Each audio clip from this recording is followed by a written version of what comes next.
Capítulo 3. Continuamos com a leitura Palavras positivas, mudanças significativas.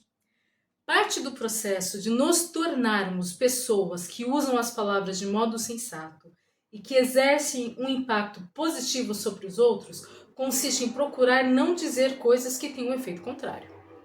Este capítulo é simplesmente uma breve aula sobre o que devemos evitar. A liberdade de expressão é boa, mas sem linguagem ofensiva. Antes de discutir de que maneira a linguagem pode tornar-se ofensiva, gostaria de comentar algo que já ouvi várias vezes. Vivemos num país livre. Posso dizer o que quiser. Você nunca ouviu falar de liberdade de expressão? Embora eu seja um ferrenho defensor da liberdade de expressão e um adversário igualmente implacável da censura, também sou a favor do bom gosto, da consideração pelo sentimento dos outros e do que costumávamos chamar de cortesia. Os 30 vilões. Que tipo de linguagem o deixa deprimido? Que tipo de coisa você não gosta de ouvir? Essas são duas perguntas que fiz a pessoas de todas as idades centenas de vezes nos últimos anos. Perguntei isso na sala de aula, nos cursos, em aviões e em conversas casuais. Eu simplesmente explicava às pessoas que estava realizando uma pesquisa para um livro sobre o poder das palavras. E todas elas se prontificavam em me ajudar com a maior boa vontade. Dizia-lhes que estava trabalhando num capítulo sobre coisas que não gostamos de ouvir, palavras que nos magoam, nos ofendem. Embora as respostas não tenham me surpreendido, elas serviram para enfatizar dois aspectos. Primeiro, lembraram-me da incrível quantidade de maneiras de que dispomos para envenenar um ambiente com a ajuda das palavras. Segundo, foi com certo constrangimento que observei a lista, pois percebi que, muitas vezes, eu mesmo era culpado de adotar alguns dos comportamentos relacionados ali. Isso me ajudou a fazer um esforço consciente para me livrar do maior número possível daquelas atitudes. Espero que provoque o mesmo efeito em você. Saiba agora quais são os 30 vilões. Eu vou deixar a listinha aí na descrição do vídeo, tá? Vou ler alguns só. Comentários pretensiosos sobre si mesmos. Segundo, palavrões. Terceiro, fofocas, palavras de ódio, mentiras, palavras maldosas, julgamentos da vida alheia, julgamentos, frases de autopiedade, observações desanimadoras, comentários constrangedores, reclamações, piadas racistas, machistas, ameaças, discussões e assim vai. São 30, acompanha aí na descrição. Os 4 vilões mais comuns. Ao longo dos anos, tenho perguntado aos meus alunos e às pessoas que participaram dos workshops quais dos 30 vilões elas ouvem com mais frequência e que parecem estar tirando o brilho da nossa cultura. Os mais votados são sempre palavrões e linguagem chula, reclamações, resmungos e lamúrias. Terceiro, palavras maldosas capazes de magoar. E quarto, linguagem rude, demonstrando falta de consideração. Gostaria de comentar brevemente os 3 primeiros itens e tratar do 4º elemento no capítulo 9. Palavrões e linguagem chula. Alguns anos atrás fiquei um tanto consternado, mas não chocado, ao ver qual era a reportagem principal de um número da revista Time. Na capa havia um desenho de uma grande boca da qual saíam armas, facas, bombas, chamas e outros símbolos sinistros. No alto, em letras garrafais, lia-se o título, Palavrões, e embaixo o subtítulo, A Boca Suja da Nossa Cultura. No miolo da revista, o artigo começava com essas palavras. O mundo está dominado pelo palavrão. Do rock ao rap, dos filmes à televisão, ficção, vida real. Muitas pessoas adoram esse linguajar, especialmente as crianças. Outras o odeiam ou não compreendem. Ao longo da matéria, informações que já são do nosso conhecimento ou os palavrões são parte importante da indústria de entretenimento e, consequentemente, também estão inseridos na linguagem do dia a dia. Somos o que somos por causa do que está na nossa mente. Para lhe dar uma ideia de quantas coisas mudaram, basta contar uma história fruto da experiência dos meus muitos anos de trabalho em sala de aula com estudantes do ensino médio. Durante os primeiros 20 anos em que lecionei, nunca tive problemas com palavrões nem com linguagem chula. Quando um aluno deixava escapar um termo obsceno, eu lhe fazia uma pergunta simples. Você fala assim na frente dos seus pais? a resposta era sempre negativa. No entanto, em algum momento da década de 80, isso começou a mudar. Quando eu perguntava aos alunos se eles falavam daquele jeito na frente dos pais, eles simplesmente respondiam: eles também falam desse jeito na nossa frente? Portanto, eu teria que aposentar a velha pergunta e arranjar uma nova. Então, 2001, o último ano em que lecionei, comecei a fazer novas perguntas. Existe algum lugar onde você não fala palavrão?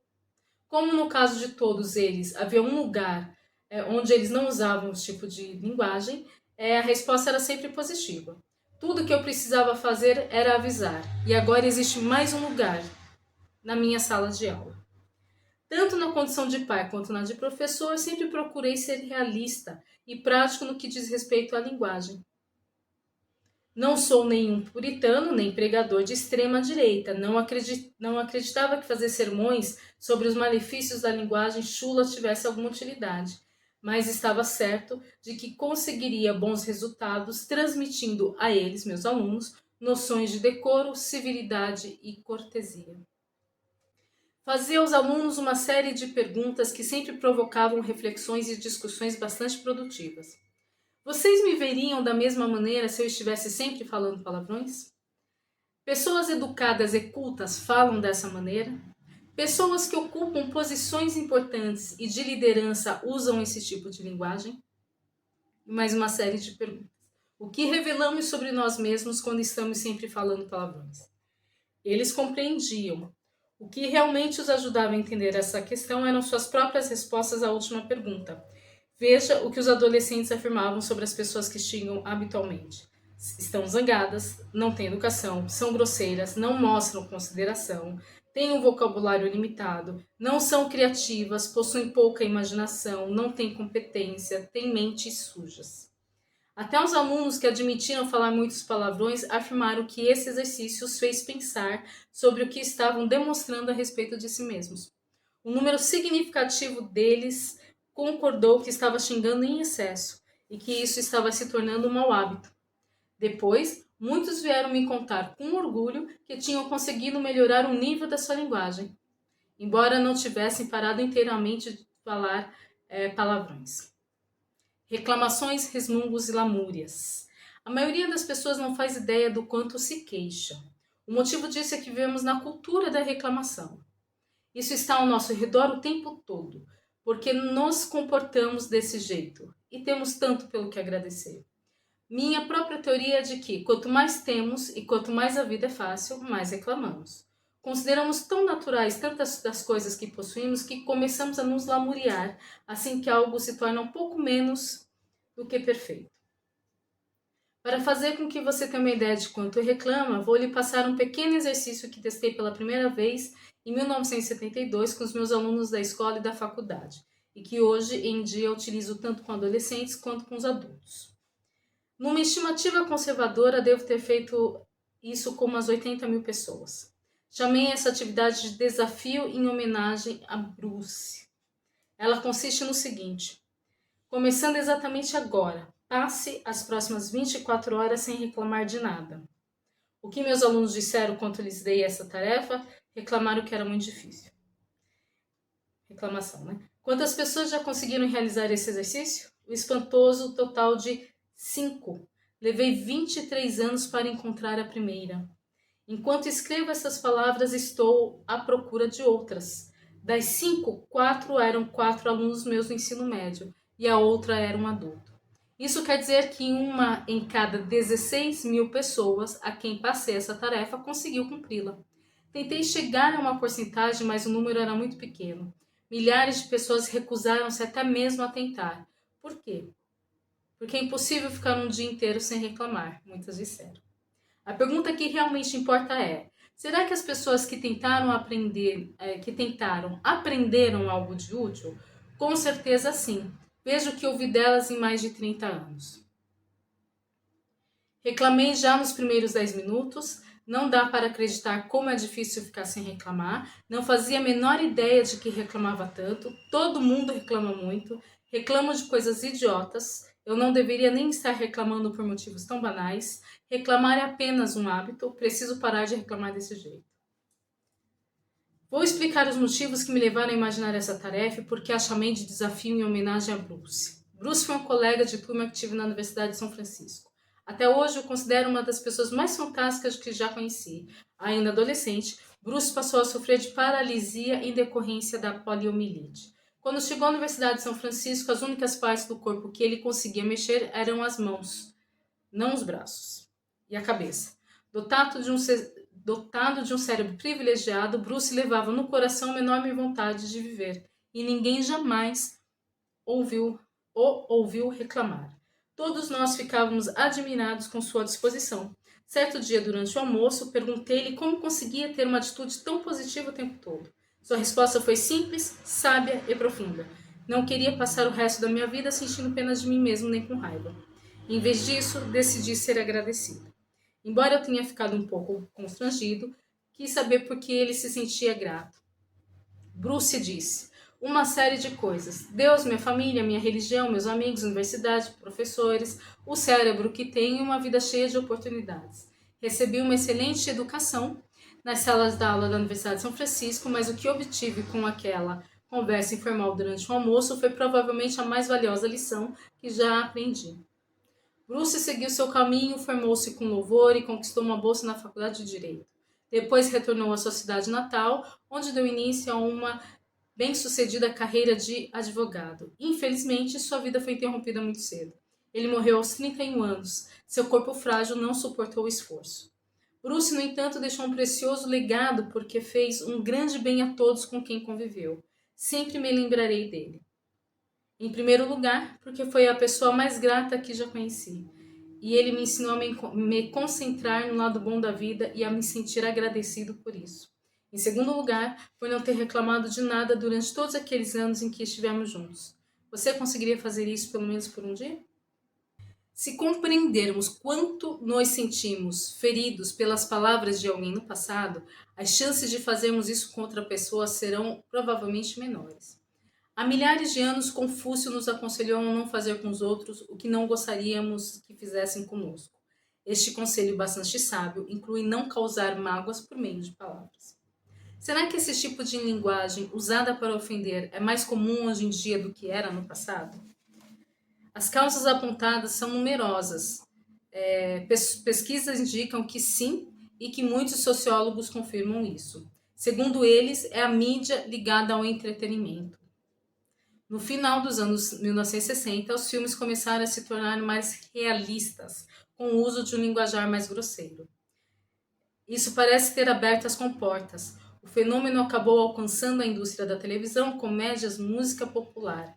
E a reboque do que costumávamos chamar de palavreado de baixo calão, veio a violência verbal, ou seja, o emprego da linguagem rude para humilhar as pessoas. Na verdade, isso se tornou uma forma de entretenimento.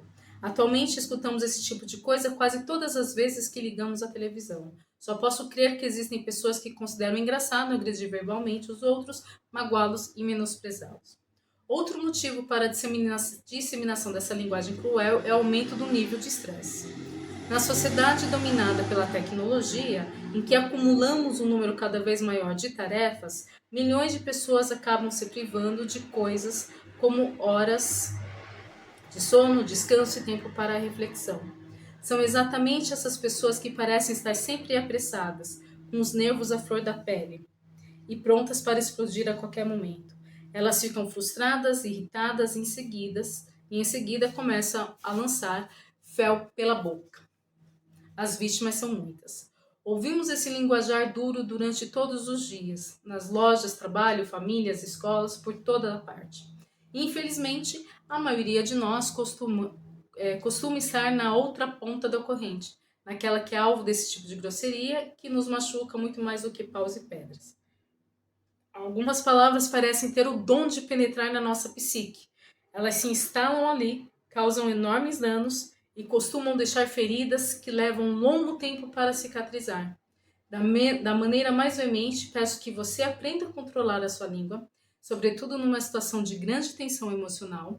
Depois que dizemos algo, não há como voltar atrás. É impossível apagarmos o que foi dito. Essas palavras, pronunciadas em poucos segundos, podem causar sofrimento por anos a fio. Usando o método de Benjamin Franklin para nos corrigir. Fiquei fascinado por Benjamin Franklin, ainda na época do colégio, quando li sua autobiografia. Uma das coisas que me impressionaram foi o método que ele usava para se livrar dos maus hábitos. Num pequeno diário, ele escrevia uma lista dos comportamentos que gostaria de mudar. Assim, no final de cada dia, colocava um ponto no diário para cada vez que agia na forma que estava tentando evitar. Sua meta, é claro, era permanecer muitas semanas sem acrescentar nenhum ponto à página. Fiz com que meus alunos, tanto os da escola quanto os da universidade, empregassem esse método como uma tarefa relativa aos 30 vilões. E deu certo. Depois de lhes mostrar a lista com as 30 atitudes prejudiciais, perguntava se alguém na sala tinha dificuldade para se livrar de pelo menos alguns daqueles hábitos. A resposta que eu mais ouvia era: não são apenas alguns. Então pedi que selecionasse, isso é legal a gente fazer mesmo, né? Então pedi que eles selecionassem as 3 ações que mais desejavam evitar. Faça isso. Olhe aí na descrição do vídeo e veja as 3 que você gostaria de evitar. Depois dei a cada um deles 3 cartões. Mandei que escrevessem um daqueles péssimos comportamentos no alto de cada cartão e inserissem a data ao lado. Eles deveriam andar sempre com os cartões e colocar um ponto no cartão apropriado cada vez que dissessem aquilo que estavam tentando evitar. Fizemos isso por 5 dias consecutivos. Digo, fizemos porque realizei o exercício junto com eles. Embora nem todos os estudantes tenham levado a tarefa a sério, aqueles que o fizeram se beneficiaram muito bem com isso. Descobriram como é difícil romper com velhos hábitos, especialmente os verbais. Gostaram do desafio e progrediram em direção aos seus objetivos. Consegui me tornar significativamente mais consciente das ações verbais e eliminar algumas coisas desagradáveis que escapavam da minha boca com uma regularidade maior do que eu suspeitava. Ainda sobre os 30 vilões, para começar, nenhum de nós é perfeito. E não devemos nos açoitar cada vez que cometemos um erro, nem no plano verbal, nem em qualquer outro. Se formos capazes de reduzir essas falhas e melhorar a forma como nos dirigimos aos outros, já será um progresso. O importante é aprendermos a adotar essas atitudes nas circunstâncias certas e da maneira correta. Quanto aos outros 27 itens da lista, faremos muito bem se nos livrássemos deles.